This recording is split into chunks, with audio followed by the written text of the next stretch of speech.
지금 정우택 대표가 원내대표가 야삼당이 내년 지방선거에서 이제 광역단체장의 역할 분담을 해서 후보를 내자 이런 얘기 하지 않았습니까? 예. 서울, 인천, 경기 세 지역에서 각각 한 곳씩 이제 야삼당이 역할 분담해서 후보를 내자.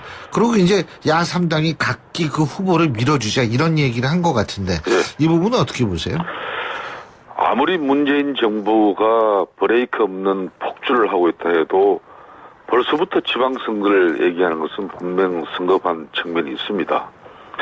특히 연대 필요성 문제는 차치하고라도 지금 안보를 비롯해서 위급한 현안이 너무나 많습니다.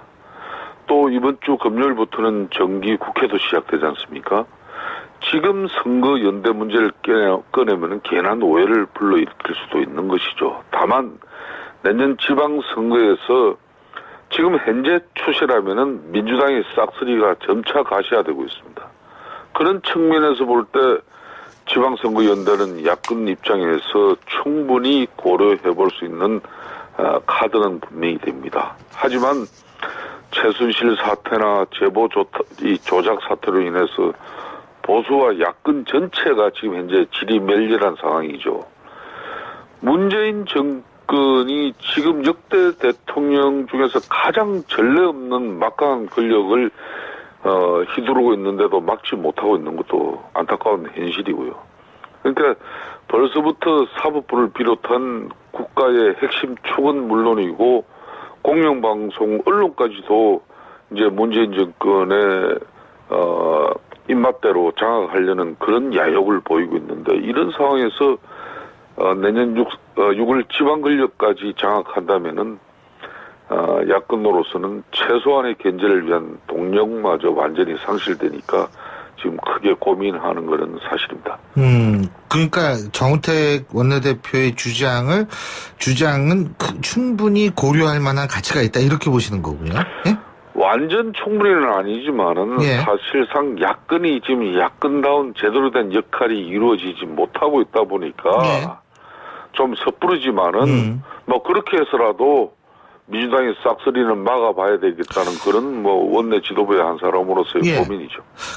지금 김성태 의원께서 좀 아까 민주당의 싹쓸이가 가시화되고 있다 이런 표현을 쓰셨거든요. 무슨 근거로 그 가시화되고 있다고? 내년 6월인데요. 네, 그렇습니다. 지금 이제 대한민국 정치는 문재인 대통령 정치가 모든 것을 지금 이제 결정하고 있습니다. 이 대통령 정치의 이제 본질은 국민 여론이죠. 국민적 신뢰와 지지를 기반으로 사실상 대의 정치 별로 뭐 협치의 말은 이야기하지만은 별로 신경 쓰지 않고 있죠. 그리고 실질적으로 이런 코드 인사라든지 또 안보에 대한 이런 사실상 유엔 이 안보리 대북 제재도 가장 충실하게 그 안보리 대북 제재를 이행해야 할 국가가 대한민국입니다. 아직까지 구체적인 대북 제재 방안도 지금 발표하지 않고 있지 않습니까? 뭐 이런 거 하나만 보더라도 지금 이 정권이 별로 야권 의식하지 않고 국민들 뜻과 국민 신뢰 지지받고 있기 때문에 무소불위로 지금 가고 있는 겁니다. 대법원장 임명이고 헌법재판관 임명이고 이런 여러 정부의 코드 인사만 보더라도 문재인 대통령이 지금 현재 국민 의식하면서 야권 의식하면서 국정 운영 결코 하는 게 아니죠. 그 국민적 신뢰를 야권도 좀 받으면 될 거 아니에요? 그러면. 야권이 지금 우리 자유한국당 같은 경우도 이 보수의 위기라 그러지만 사실상 보수의 위기보다는 자유한국당의 위기거든요. 이 자유한국당의 위기를 극복하기 위한 극단적인 이 혁신과 또 변화를 추구해내지 못하는 그런 안타까움이 있는 것이죠. 그렇지만 요 근래 이제 홍준표 대표의 인식과 또 자각이 많이 변화된 부분은 그런 대로 또 이제 기대를 또 좀 걸어봅니다. 지금 보수의 위기하고 자유한국당의 위기를 구분하셨는데 그 차이가 뭐예요? 대한민국 보수가 완전히 다 사라진 게 아니에요. 분명히 대한민국 이 좁은 땅에 다 그분들이 숨쉬고 있는 겁니다. 다만 그분들이 보수 정당, 보수 정치를 애치는 자유한국당에게 아직까지 눈길을 주지 않고 마음을 주지 않을 뿐이에요. 관심을 주지 않을 뿐이에요. 그럼 눈길을 받고 관심을 받고 마음을 받기 위해서는 그분들에게 뭔가 우리가 달라진 모습을 보이고 그런 처절한 진정성을 느낄 수 있는 그런 우리들의 빼저린 자성과 반성 노력이 있어야 되는데 그게 이제 아직까지 국민들에게는 전혀 읽혀지지 않는 것이죠. 보수에게는. 자, 제가 여쭤본 이유 중에 하나가 뭐냐면 예. 지금 자유한국당의 정진석 전 원내대표와 예. 바른정당의 김무성 전 대표가 예. 이른바 공부 모임 같은 거를 조직하려고 한다 이런 얘기가 나오고 있는데 예. 언론 측에서는 이걸 공부 모임이라고 보지 않고 정계 개편의 하나의 초석이 되지 않나 이렇게 보고 있거든요. 어떻게 예. 보십니까? 뭐 뭘 하든 간에 일단 사람이 만나고 예. 또 서로 생각하는 차이를 줄여나가고 또 같이 공감하는 부분이 있다 그러면 그걸 확산시키고 구체화하는 게 바로 정치 아니겠습니까? 예. 그러니까 공부 모임에서 비롯되지만은 지금 지리멸렬한 이런 야권의 정치 행태로는 절대 문재인 정권을 견제하고 제대로 된 비판도 할 수 없다는 걸 이미 빼지르게 너무나 잘 알고 있어요. 예. 그렇다면은 야권이 어떻게 변화해야 됩니까? 야권의 힘을 모으는 방향 쪽으로 자연적으로 동력이 지금 작동할 수밖에 없다는 것이죠. 그러니까 지금 김성태 의원님 말씀을 들어보면 네. 또 다른 정계 개편이 좀 필요하다 이렇게 이해해도 되겠습니까? 저는 이 다당제는 개헌이 이루어지고 정말 제왕적 대통령제의 어떤 그런 패단이 사라지고 난 이후에 정말 다양한 국민의 의사를 대변하는 그런 정당이 대한민국에도 많이 존재하고 그게 국가 운영이나 또 국민들의 삶을 위해서도 이렇게 좋은 정치의 행태로 보이면은 이 다당제는 필요하겠죠. 그렇지만 지금 제왕적 대통령제의 그런 패단을 그대로 안고 무소불위의 그런 권력을 휘두르고 있는데도 이 다당제만 주장하면서 정치가 아무런 변화를 몸부림을 하지 않는다는 그런 말이 안 되는 거죠. 어떤 행태로든지 지금 문재인 정권을 제대로 견제해낼 수 있는 그런 야권의 재편은 저는 필요하다고 봅니다. 그러니까 지금 자유한국당 가지고는 좀 힘들고 다시 재편된 양당 구조에 의해서 우리나라 정치가 이끌어져야 된다 이런 말씀이시네요. 그렇죠? 뭐 굳이 양당 구조까지는 아니더라도 네. 그래도 이 좌파 정권을 견제할 수 있는 보수 정당이라도 제대로 된 그런 결합과 결집이 또 필요한 것이죠. 지금 홍준표 대표가 박근혜 전 대통령 출당 문제를 본격적으로 끄집어내고 있지 않습니까? 예, 예. 그러한 것들도 이런 정계 개편 움직임과 맞물려 있다라고 보십니까? 저는 그걸 굳이 부정해서는 안 된다고 보고 있습니다. 예. 인적 쇄신 없는 핵심은 성립될 수도 없을 뿐만 아니라 예. 핵심이라는 것도 결국은 국민 지지 회복이라는 결실을 맺어야 의미가 있는 것이죠. 예. 즉 국민적 신뢰와 지지를 땅바닥에 떨어진 자유한국당이 다시 국민적 관심으로 신뢰와 지지를 회복해야만이 이 핵심이 되는 것이에요. 자유한국당이 대내적으로 바뀐 것도 하나도 없다면은 국민들께서 우리의 노력을 핵심을 위한 몸부림으로 봐주시겠습니까? 예. 게다가 탄핵은 국회를 넘어서 헌법재판관 전원일치 합헌 결정을 받은 사안이고 이미 국민적 심판까지 끝난 문제인데 이런 거 가지고 논란을 빚는 정당이라면 국민들이 관심 안 가지죠. 네. 그렇군요. 그런데 친박 의원들의 반발이 만만치 않을 것 같은데요.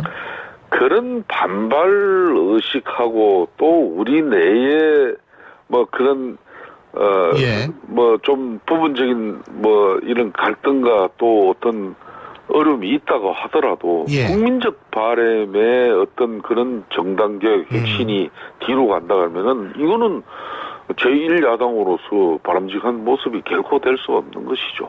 예. 잘 오로지 알겠습니다. 국민만 바라보고 예. 제1야당인 자유한국당이 어떻게 핵실할 것인가 그렇게 가면 되는 것이죠. 예. 예, 잘 알겠습니다. 오늘 말씀 여기까지 듣겠습니다. 고맙습니다. 예, 감사합니다. 예, 지금까지 자유한국당 김성태 의원이었습니다.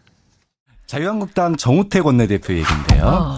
수도권 후보 단일화를 제안을 했습니다. 야 3당이 수도권 후보를 단일화하자 이런 얘기를 꺼냈어요. 네, 내년 지방선거 자유한국당, 바른정당, 국민의당이 똘똘 뭉쳐서 후보 단일화를 하면 문재인 정부, 민주당에 맞설 수 있다 이런 얘기인데요. 6.13 지방선거 9개월을 앞두고 터져나온 야권 후보 단일화 이 뉴스의 행간을 살펴보겠습니다. 후보 단일화 중에서도 수도권 후보를 단일화하자 이런 제안인 거죠? 네, 뭐 예를 들어보면 이런 겁니다. 네. 서울시장은 국민의당 안철수 후보가 나오고 경기지사는 바른정당의 남경필 후보가 나오고 인천시장은 자유한국당에서 후보를 내면 예. 민주당과 1대1 구도를 만들 수 있다.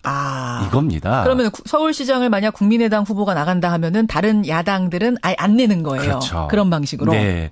이 정우택 원내대표가 이게 혼자만의 생각이 아니라는 걸 밝혔는데요. 지금 같은 구도로는 선거가 어렵다. 그래서 야 3당만이라도 이 단일 후보를 내자는 의견을 가진 의원들이 꽤 많다. 꽤 이렇게 많다. 그렇죠. 혼자 생각이 아니라는 거죠. 그래요.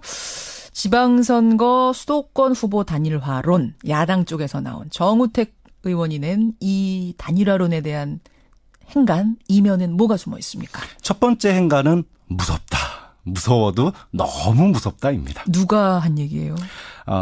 대통령 지지율이요. 예. 7, 80%에서 움직일 생각을 안 하고 있죠. 예. 민주당도 50% 지지율. 이게 무너지지 않고 있습니다. 예. 그러다 보니 야당이 이 지지율이 무서울 수밖에 없는 겁니다. 야당이 한 얘기군요. 무서워도 너무 무섭다. 네. 근데 문제는 예. 야당 지지율은 오르지 않는다는 겁니다. 그렇죠. 지지멸멸. 이대로 선거 치르면 패배가 뻔한데 문제는 패배로 끝나지 않는다는 거죠. 당이 없어질 수도 있다라는 겁니다. 당이 소멸할 수도 있다. 이 얘기는 국민의당 안철수 대표가 직접 한 얘기기도 해요. 네. 야권 후보 단일화 이렇게 하지 않으면 죽을 수 있다라는 위기감이 깔려 있는 겁니다. 무서워도 너무 무섭다. 살려면 이 방법밖에 없지 않겠느냐? 첫 번째 행간. 두 번째는 뭡니까? 이제 가을이 오고 있는데 내년 봄옷을 내놓으라고 한다입니다. 이게 무슨 패션 얘기입니까? 네. 옷가게를 가면은 옷이 한 계절 빨리 내놓지 않습니까? 맞아요. 근데 정치권의 시계는 한 계절이 아니라 몇 계절 벌써 내년 옷을 준비하고 있는 겁니다. 아직 겨울 안 왔는데 봄옷 얘기부터 하고 있다? 도둑질도 너무 빨리 하는 겁니다. 이거 제 얘기가 아니고요. 예. 박지원 국민의당 전 대표의 얘기인데요. 박지원 전 대표. 네.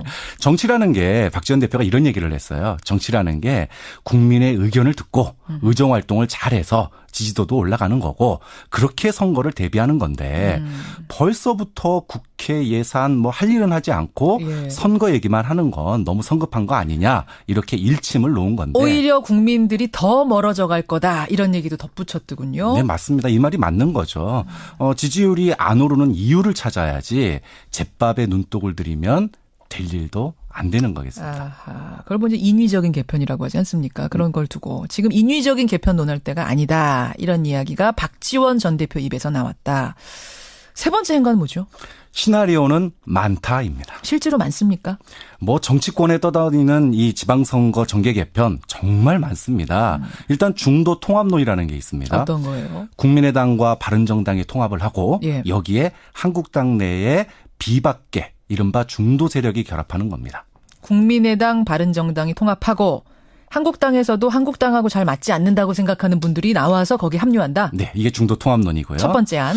또 민주당이 국민의당의 호남파 의원들을 흡수 결집하는 흡수 결집론도 있습니다. 이번에 안철수 대표가 되면서 사실 국민의당 내에 호남계가 좀 불편해하잖아요. 네. 그분들이 나올 수 있다. 네, 또 추미애 대표가 사실 이번에 인위적인 영입을 하지 않겠다 이런 얘기를 했는데요. 했어요. 이게 사실은 추미애 대표 고리로 예.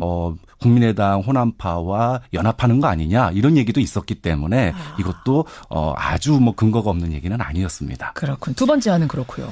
그다음에 친박 청산을 고리로 해서요. 예. 자유한국당과 바른정당이 연합하는 보수 대연합론도 있습니다. 친박 청산하겠다. 박근혜 전 대통령 대통령 출당하겠다. 그러니 우리랑 손잡자. 이게 자유한국당의 아이디어인 거죠. 네, 보수 대연합입니다. 저희가 오늘 2부 뉴스닥에 이준석 바른정당의 최고위원이 나옵니다. 네. 이분 최고위원 되셨어요, 지난주에. 바른정당 이준석 최고위원한테 이 질문을 한번 드려보도록 하죠. 네. 아니, 또 있습니까? 네, 뭐 민주당과 정의당이 후보 연대를 하는 겁니다. 이렇게 이제 중도나 보수 연합이 얘기가 많이 나오다 보니까 예. 수도권에서는 이게 근소한 표차로 갈리지 않습니까? 맞아요. 그래서 민주당과 정의당의 후보 연대, 이른바 진보 대연합론입니다. 그런 것도 있고 또 네. 있습니까? 요즘 뉴스를 보면요, 김무성 전 대표가 움직여요. 김무성, 정진석의 정책 빅텐트론도 있고요. 야, 많네요. 이렇게 뭐 많다 보니까 예. 이게 수도권 연대론이라는 것도 그 중에 하나일 뿐이라는 겁니다. 수많은 시나리오 중에 하나인데 네. 뭐 앞으로 1년 내내 후보 단일화론 나올 수밖에 없는 상황이에요. 내년 6.13 지방선거 하루 전까지 후보 단일화론이 나올 수밖에 없는 게 예. 이대로는 쉽지 않은 겁니다. 변하지 않고는 이길 수 없고 그러다 보니 정치권의 시계가 지방선거로 벌써 움직인 겁니다. 정우택 원내대표 입에서 나온 수도권 단일화론의 행간 이면 살펴봤습니다. 박찬원 교수 수고하셨습니다. 네, 감사합니다.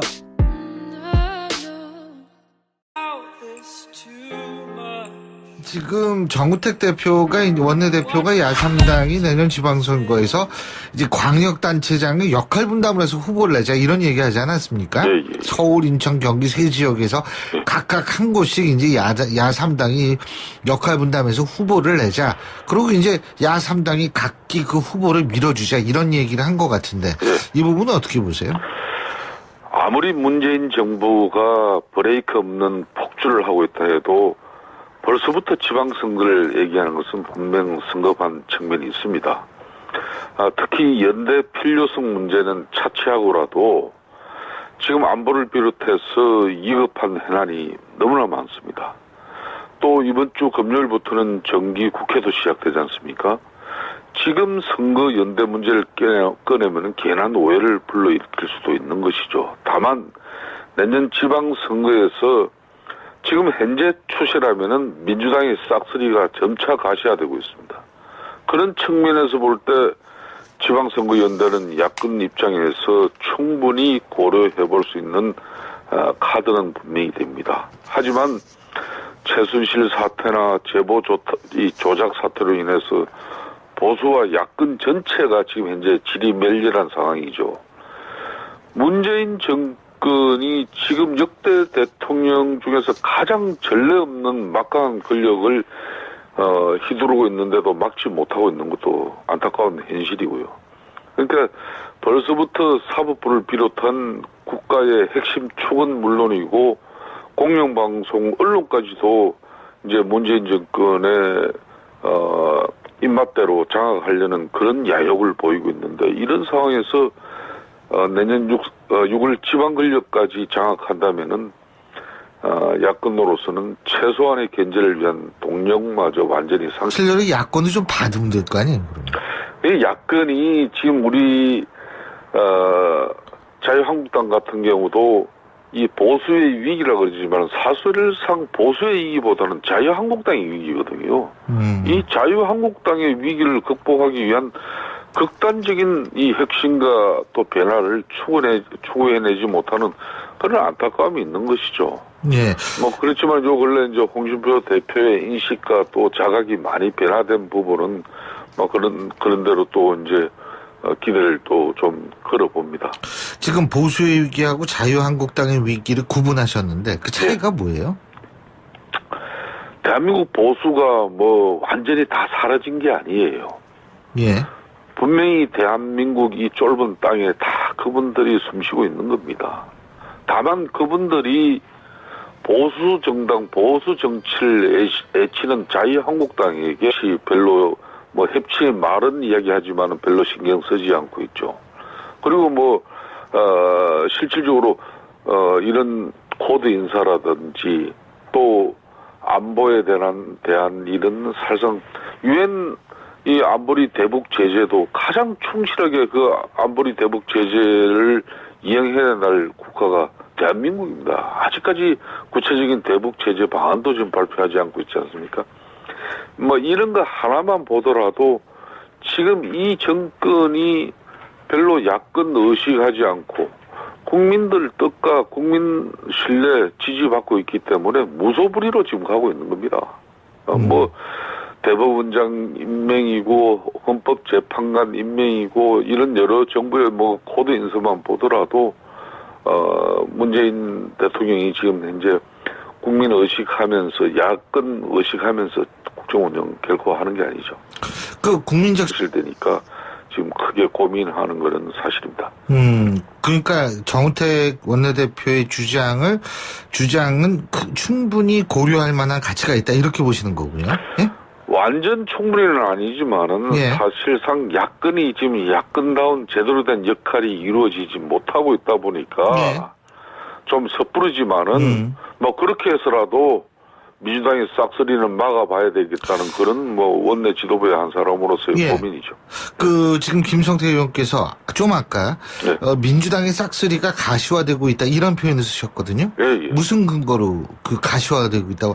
내년 6월인데요. 예, 그렇습니다. 지금 이제 대한민국 정치는 문재인 대통령 정치가 모든 것을 지금 이제 결정하고 있습니다. 이 대통령 정치의 이제 본질은 국민 여론이죠. 국민적 신뢰와 지지를 기반으로 사실상 대의 정치